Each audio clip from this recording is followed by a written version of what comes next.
이 아침에 함께 예배하는 모든 분들 가운데 이 말씀에 축복이 함께 하시기를 주님의 이름으로 축원합니다.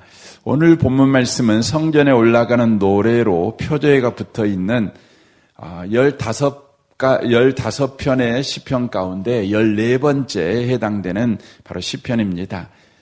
그리고 오늘 시편은 표제를 보시면 다윗의 시 이렇게 되어 있습니다. 성전에 올라가는 노래라는 표제가 붙어 있는 다윗의 시가 총 4편인데 바로 마지막 편이 오늘 시편 133편입니다. 그러니까 시편 133편은 성전에 올라가는 노래의 14번째 시편이자 다윗의 4번째 시편이 되는 것입니다. 많은 분들이 이 시편 133편은 바로 블레셋에게 빼앗겼다가 되찾은 언약궤, 그 언약궤로 인하여서 온 백성들이 함께 연합하는 모습을 바로 부르고 있는 다윗의 시다, 이렇게 말씀하고 있는 것입니다. 하나님의 언약궤 때문에 흩어졌던 이스라엘 백성들이 예루살렘에 모여서 함께 바로 기뻐하는 것이죠. 함께 즐거워하는 모습을 보면서 다윗이 지은 시인데 그 시를 바로 성전에 올라가면서 바로 이스라엘 백성들이 부르고 있다라는 내용이 되는 것입니다. 1절은 이렇게 시작됩니다. 보라, 형제가 연합하여 동거함이 어찌 그리 선하고 아름다운고라고 말씀하고 있습니다. 형제가 연합하고 있다는 것이죠. 여기서 형제라고 하는 것은 좁은 의미로는 같은 부모를 둔 바로 혈연 관계로 맺어진 자녀들을 의미하고 있습니다. 하지만 넓은 의미로는 한 나라의 백성을 의미하고 있죠. 그런데 이 본문 말씀에서는 쓰고 있는 이 형제라고 하는 것은 좀 전에 바로 블레셋에 빼앗겼던 언약궤 때문에 모였던 이스라엘 백성들, 언약궤가 돌아온 것 때문에 즐거워하는 백성들, 그 모든 사람들을 통칭하여 형제라고 하고 있습니다. 그러니까 이것을 이제 우리에게 적용을 한다면 예수 믿어서 한 형제가 된 신앙 공동체를 가르쳐서 바로 형제라고 말하고 있습니다. 바로 교회된 저와 여러분을 형제라고 지칭하고 있다고 하는 것이죠. 그래서 여기서 알 수 있는 것은 예수를 믿으면 형제가 있다는 것입니다. 하나님에게는 여러분 애동 아들이 없다는 것이죠. 애동 딸이 없다는 것이죠. 그러니까 하나님 안에는 많은 자녀가 있는데 그 자녀들은 모두 다 형제가 있다는 것입니다. 사랑하는 성도 여러분, 저와 여러분이 하나님을 아버지라고 믿고 있습니다. 그렇다고 여러분이 믿는다면 저와 여러분에게는 신앙에 많은 형제들이 있다는 것을 우리가 꼭 기억하셔야 된다고 하는 것입니다. 여러분은 애동이 아니라는 것을 기억해야 합니다. 그런데 이 형제가 연합하고 동거함이 어찌 그리 선하고 아름다운고 이렇게 고백하고 있습니다. 하지만 형제가 함께하고 있는 곳에 선함과 아름다움이 있었던 역사보다는 바로 악하고 추한 것이 많은 것이 인류의 역사인 것을 보게 됩니다. 우리가 창세기를 열어보면 1장, 2장, 3장 1장, 2장은 참으로 아름답죠. 선하고 아름답다 이렇게 고백이 되지만 3장부터 보면 함께 모여있는 것이 어찌 그리 추하고 어찌 그리 악한지, 어찌 그리 다툼이 많고 어찌 그리 상처 주는 일이 많은지 우리가 보게 됩니다. 아담과 하와가 서로 상처 주지요. 너 때문이야 하고 책임 전가하지요. 비난하지요. 4장에 가가지고는 가인과 아벨이 서로 아벨과 일이 나오는데 거기서 형제가 형제를 죽이는 일이 벌어지게 되는 것이죠. 여러분 5장에 가보시면 그곳에 또 사람 죽이는 이야기가 나옵니다. 6장에도 마찬가지죠. 하나님이 오직했으면 그 많은 사람들이 모여 사는데 더 이상 함께 모여 사는 그들에게 소망이 없다. 물로 다 심판해 버려야 되겠다. 싹 쓸어버려야 되겠다. 이렇게 우리 하나님께서 마음을 정하시는 정도인 것을 바로 보게 되어집니다. 창세기를 쭉 보시면 끊임없이 형제 간의 다툼과 이로 인하여 형제가 함께 모여 사는 것이 왜 그렇게 상처인지, 왜 그렇게 바로 추한지 우리가 보게 됩니다. 그런데 그런 이유가 일어나게 되는 것이 무엇입니까? 바로 욕심으로 형제를 만나고 이기심으로 형제를 만나면 꼭 그런 일이 벌어진다는 것이죠. 하지만 오늘 본문은 그렇게 되어 있습니다. 언약궤를 중심으로 형제가 연합하고 동거하면 그곳에 선함과 아름다움이 있게 된다. 이것을 말씀해 주고 있습니다. 언약궤는 무엇을 상징합니까? 하나님의 임재를 상징하는 것입니다. 하나님의 임재.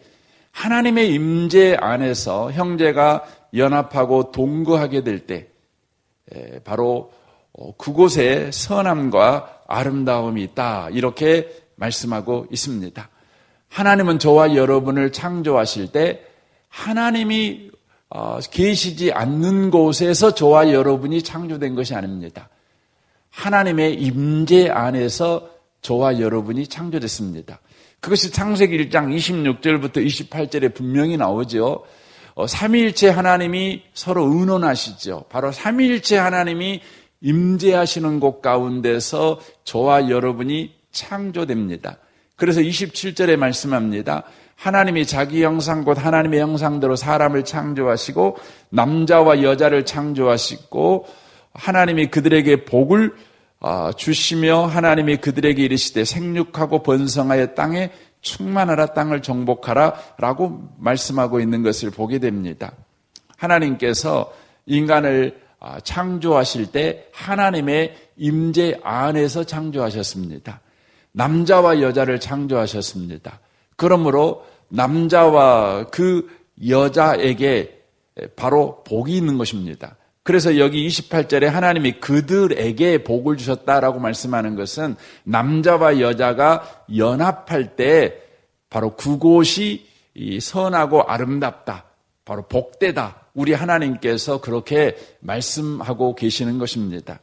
이 밤에 이 아침에 오신 복 있는 성도 여러분, 우리는 기억해야 합니다. 하나님의 임재 안에 있을 때에 여러분 형제가 연합하고 동거하는 그것이 선하고 아름답다는 것입니다. 이걸 놓쳐버리면 안 됩니다. 그러므로 항상 저와 여러분들이 누군가와 만날 때마다 하나님의 임재를 갈망하셔야 합니다. 하나님의 임재 안에서 가족이 만나고 형제가 만나고 또 누군가와 만나는 일이 연속되도록 저와 여러분이 언제나 그 은혜를 구하셔야 합니다. 그곳에 바로 선함이 있고 아름다움이 있기 때문에 그렇습니다. 그 선함과 아름다움을 구체적으로 2절에서는 이 그림 언어로 표현하고 있습니다. 보십시오. 머리에 있는 보배로운 기름이 수염 곧 아론의 수염에 흘러서 그의 옷깃까지 내린 같고라고 먼저 표현합니다. 보배로운 기름. 여기서 보배로운 기름은 일반적으로 음식 만들 때 쓰는 기름을 의미하고 있지 않고 이것을 성경에서는 관유라고 말합니다. 관유라는 말은 붓는 기름이라는 의미입니다. 부어주는 기름이죠. 언제 붓는 일이 일어나게 됩니까? 출애굽기에 보면 29장에 보면 이 부으는 기름, 그 관유가 가장 먼저 등장합니다. 이렇게 되어 있습니다. 관유를 가져다가 그의 머리에 부어 바르고 아론과 그의 아들들에게 띠를 띄우며 간을 씌워 그들에게 제사장의 직분을 맡겨 영원한 규례가 되게 하라. 너는 이같이 아론과 그의 아들들에게 임하여 거룩하게 할지니라 라고 말씀합니다. 바로 제사장을 세우는 일을 할 때에 보배로운 기름이 쓰여집니다. 그러니까 형제가 연합하고 동거할 때 선함과 아름다움이 있는데 그 선함과 아름다움은 바로 거룩한 제사장을 세우는 것과 같은 선함과 아름다움이 있다. 이렇게 말씀하고 있는 것입니다. 여기에 아론의 수염, 이렇게 수염이 되어 있는데 성경에서 수염은 두 가지를 뜻합니다. 권위와 영광을 뜻합니다. 권위와 영광. 그러니까 아론은 제사장이지 않습니까? 그러니까 제사장인 아론에게 제사장의 기름 부음이 임할 때 아론에게 바로 권위와 영광이 임했듯이 바로 공동체가 연합하고 동거할 때 그 공동체 가운데 권위와 영광이 임한다. 이것을 말씀해 주고 있는 것입니다. 이것을 출애굽기 19장에서는 제사장 나라라고 표현하고 있고 베드로 전서에서는 왕 같은 제사장 이렇게 표현하고 있습니다. 그러니까 형제가 연합하고 동거하게 될 때에 저와 여러분은 예수를 믿으면 제사장이 됩니다. 그렇죠. 제사장이 되죠. 그런데 이 제사장의 영광과 권위가 언제 드러나게 되느냐? 그러면 형제와 연합하고 동거할 때 제사장이라는 신분의 권위와 영광이 우리를 통해 드러나게 된다는 거예요. 이걸 교회적으로 말씀드리면 우리 교회에 바로 영광과 권위가, 교회의 영광과 권위가 언제 드러나게 되느냐? 그러면 우리 성도님들이 연합하고 동거할 때 바로 교회의 영광과 권위가 드러난다는 것입니다. 여러분 가정도 마찬가지죠. 여러분 가정의 영광과 권위가 언제 나타나는가? 여러분 가정에 있는 모든 구성원들이 연합하고 동거할 때입니다. 동거할 때입니다. 근데 여기서 동거라는 이 단어는 언제 쓰여지는 단어이냐면, 그 이스라엘 백성들이 이제 함께 모여서, 여기서 모인다는 것은 그 예루살렘의 이제 이스라엘 백성들은 반드시, 특별히 남자들은 반드시 올라가야 되잖아요. 1년에 3번씩은 꼭 올라갑니다. 언제냐면, 그 절기가 있을 때 올라갑니다. 그러면 절기 때 올라가가지고 뭐 하냐면, 그때 함께 바로 먹고 마십니다. 그것을 동거라고 표현합니다. 먹고 마시는 것이죠. 함께 먹고 마시는 것을 의미하고 있습니다. 하나님의 임재 아래에서 서로 함께 먹고 마시는 것입니다. 하나님의 통치 아래에서 함께 먹고 마시는 것이죠. 그때에 그 공동체 가운데 바로 권위와 영광이 회복됩니다. 이것을 시편 23편에서는 이렇게 표현합니다. 온수의 목전에서 기름을 바르죠. 온수의 목전에서 주님께서 상을 베풀어 주시잖아요. 그러니까 온수 앞에서 바로 권위와 영광이 나타나는 것이죠. 온수들이 우리를 깔보잖아요. 온수들이 우리를 무시하잖아요. 우리를 조롱하죠. 그런데 형제가 연합하고 동거할 때 바로 우리는 권위와 영광을 회복합니다. 그래서 온수가 우리 앞에서 벌벌 떠는 것이죠. 여러분 교회는요, 우리가 막 통성기도를 쫙 하고 할 때 온수가 떠느냐? 그럴 수 있습니다. 하지만 여러분 온수가 가장 뜰 때는 언제냐? 교회가 연합하고 동거할 때예요. 사랑할 때예요. 여러분 사랑의 반대가 뭐죠? 사랑의 반대가 뭐냐면 두려움입니다. 그래서 요한일서 4장의 말씀이에요. 사랑은 두려움을 내어쫓아요. 여러분 마귀가 쓰는 가장 강력한 무기가 뭡니까? 그건 두려움이에요. 두려움입니다. 두려움을 우리에게 줍니다. 그 두려움에 우리가 반응할 때 마귀에게 사로잡히는 것이죠. 그런데 이 두려움에서 우리가 해방되는 게 뭡니까? 우리가 사랑 가운데 있을 때예요. 그때 우리는 바로 믿는 자의 권위와 영광을 회복하기 때문에 그렇습니다. 이 아침에 오신 복 있는 성도 여러분, 하나님의 임재 안에서 형제와 연합하고 동거하는 이 선함과 아름다움을 회복하시는 은혜가 꼭 있으시기를 바랍니다. 그때 교회가, 아니 여러분의 가정과 믿는 자들의 모든 모임이 바로 권위와 영광, 제사장의 권위와 영광, 이것을 바로 회복하게 될 거라고 하는 것입니다. 그래서 성경 마태복음 18장 19절에 이렇게 말씀합니다. 진실로 다시 너희에게 이르노니 너희 중에 두 사람이 땅에서 합심하여 무엇인지 구하면 하늘에 계신 내 아버지께서 그들을 위하여 이루게 하시리라. 두세 사람이 내 이름으로 모인 곳에 나도 그들 중에 있느니라. 왜 두세 사람이 기도하면 이런 일이 벌어집니까? 그 이유는 바로 주의 임재 안에서 두세 사람이 동거하고 함께 모임할 때, 기도할 때 바로 그곳의 권위와 영광이 회복되기 때문에 그렇습니다. 저는 코로나 때문에 요즘 교회들이 함께 하는 일이 쉽지 않습니다. 그럼에도 불구하고 함께 하는 일을 어떻게 해야 되는가, 어떻게 하든지 함께 하는 일을 해야지 하고 방법을 찾으셔야 합니다. 코로나라고 하는 방역 지침도 잘 준수하면서 해갈 수 있는 건 뭘까? 주님 지혜를 주십시오.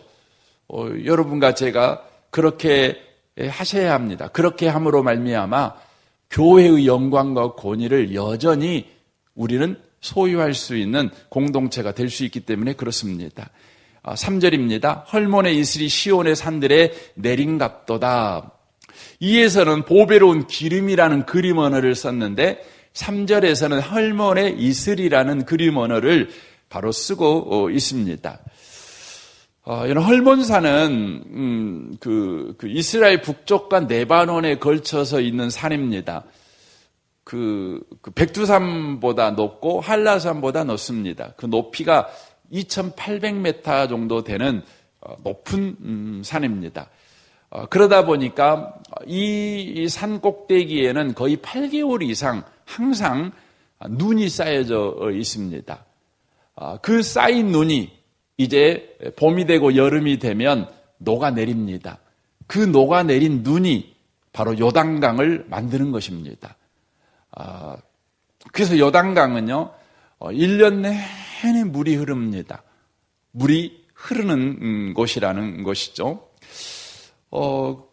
그래서 헐몬의 이슬이 시온의 산들에 내린갑도다 라는 이 표현은 이 이슬이라는 것은 생명을 상징하고 있습니다. 구약 그 이스라엘 나라에서는 이슬은 바로 생명을 상징하고 있다고 하는 것이죠.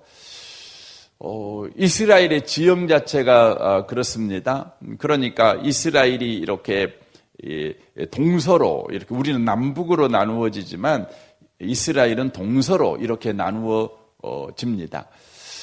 그래서 동쪽에서 동풍이 불어오면 아주 건조한 바람이 불어옵니다. 사막 바람이 불어옵니다.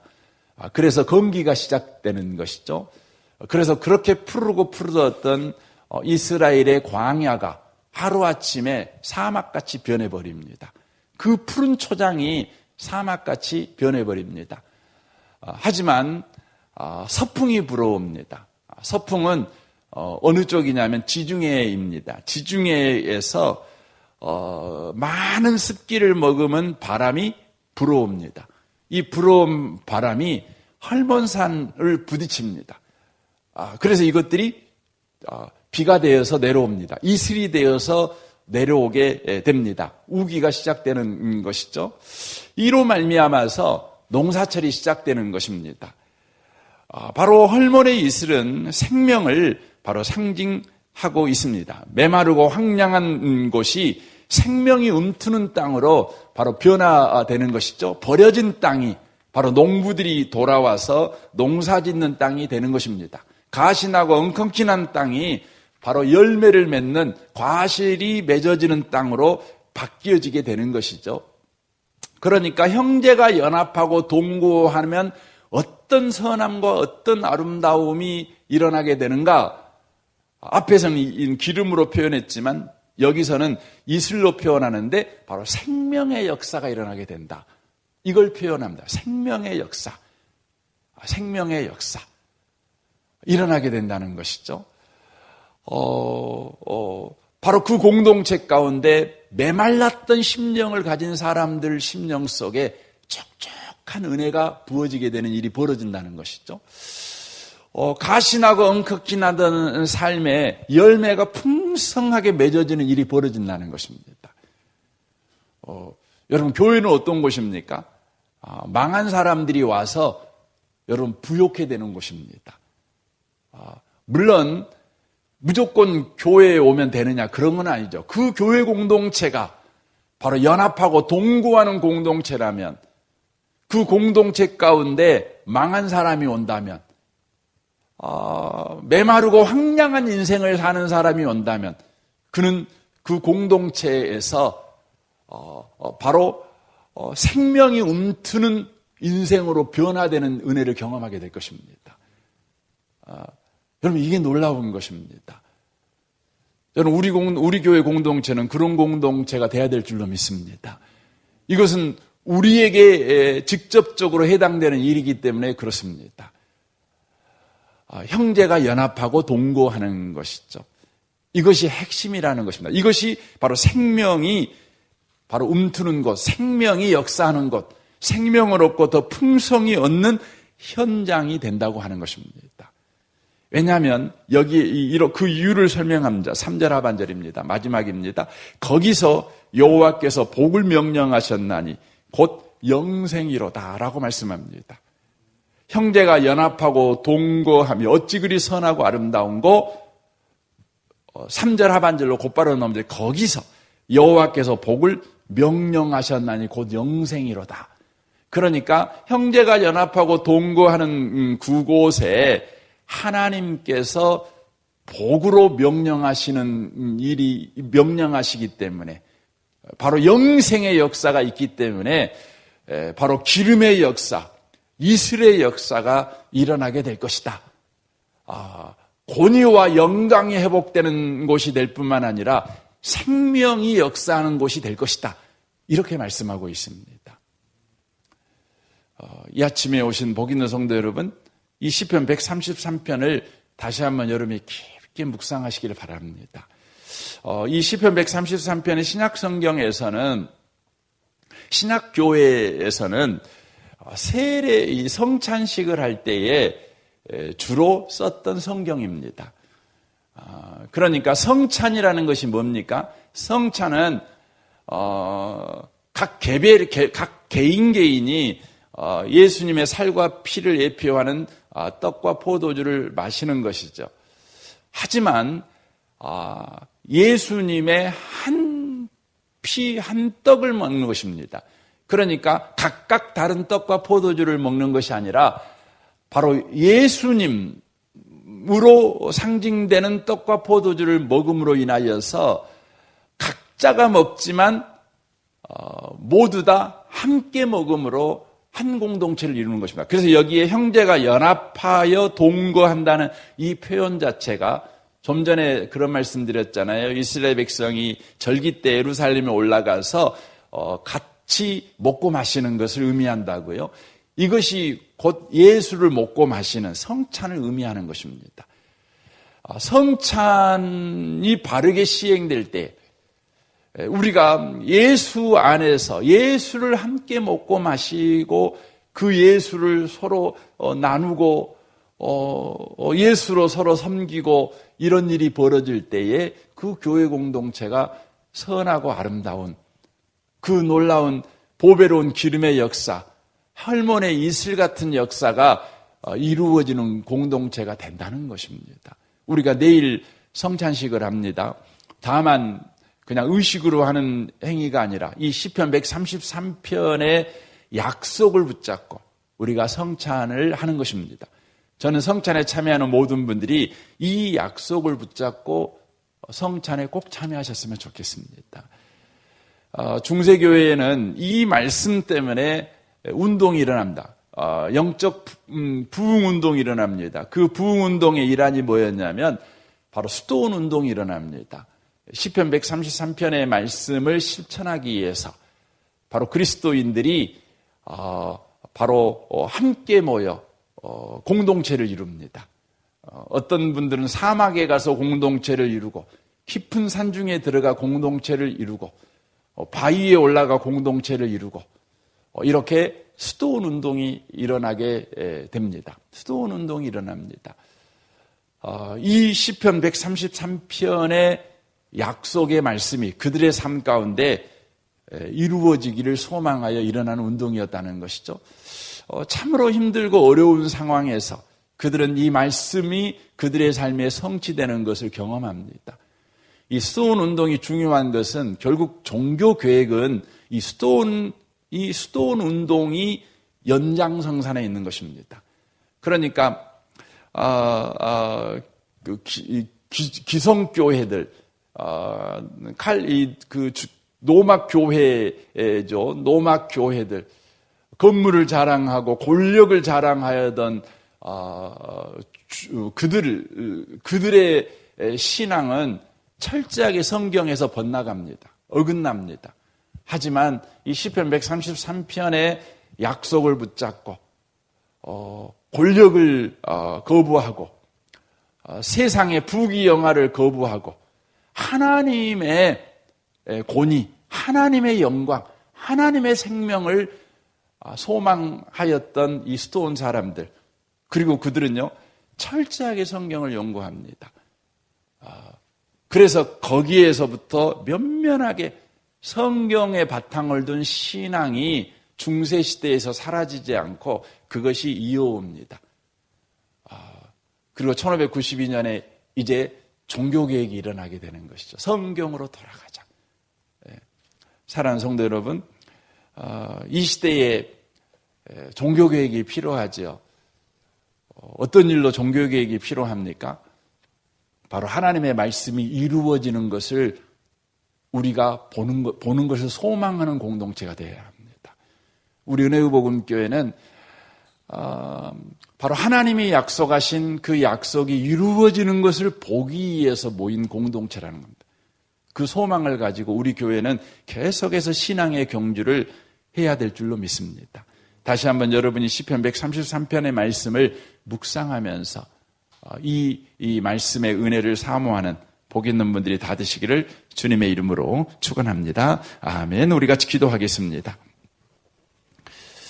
이 말씀을 우리 붙잡고 이 아침에 우리 같이 기도하기를 원합니다. 시편 133편의 말씀이 우리의 삶에 성취되기를 원합니다.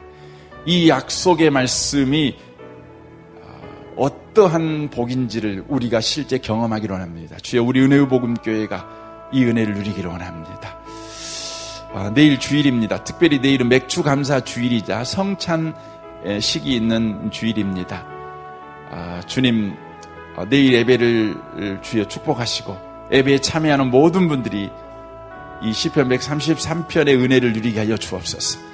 잃어버린 그리스도의 권위를 회복하게 하시고 영광을 회복하게 하시고 생명을 누리는 자들이 되게 하여 주옵소서. 오후에 임직자 교육이 있는데 이를 위해 기도해 주시고 이 나라와 이 민족과 북한과 열방을 위해서도 여러분 선교사님을 위해서도 우리 이 아침에 기도했으면 좋겠습니다. 우리 성도들을 위해서도 기도해 주십시오. 우리 좋으신 주님께 우리 통성으로 구하겠습니다. 기도하겠습니다.